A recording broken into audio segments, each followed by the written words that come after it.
সৰভোগৰ যোগগুৰু নৰেন্দ্ৰ তালুকদাৰৰ স্মৃতিত স্মৃতিগ্ৰন্থ উন্মোচন যোৱা 19 মেত ইহলীলা সম্বৰণ কৰা সৰভোগৰ আহোমপথাৰ গাঁৱৰ ক্ৰীড়া সংগঠক যোগগুৰু তথা সমাজকৰ্মী নৰেন্দ্ৰ তালুকদাৰৰ আজি মাহেকীয়া তিথিত অস্তসূৰুজৰ প্ৰজ্জ্বল কিৰণ শীৰ্ষক এখন স্মৃতি গ্ৰন্থ উন্মোচন কৰা হয়। প্ৰয়াত তালুকদাৰৰ জ্যেষ্ঠ কন্যা পপী তালুকদাৰৰ সম্পাদনাত প্ৰকাশিত স্মৃতিগ্ৰন্থখন উন্মোচন কৰে অৱসৰপ্ৰাপ্ত শিক্ষক প্ৰফুল্ল কুমাৰ ৰয়।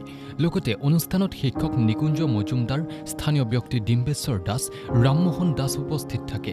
অনুষ্ঠানৰ আঁত ধৰে বৰনগৰ মহাবিদ্যালয়ৰ অধ্যাপক কন্দৰ্প কুমাৰ দাসে।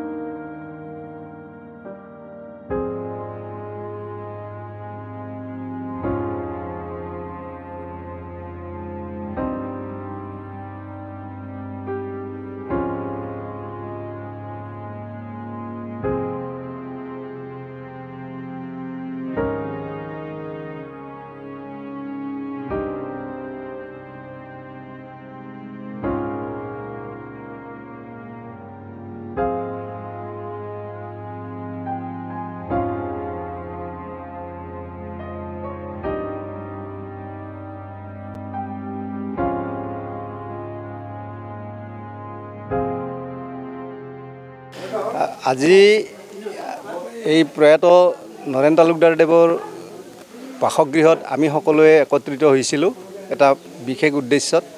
এয়া হ'ল আমি তালুকদাৰ ডাঙৰীয়াৰ এখন স্মৃতি গ্ৰন্থ উন্মোচন কৰিলোঁ, অস্তমিত সূৰুজৰ প্ৰজ্জ্বল কিৰণ বুলি।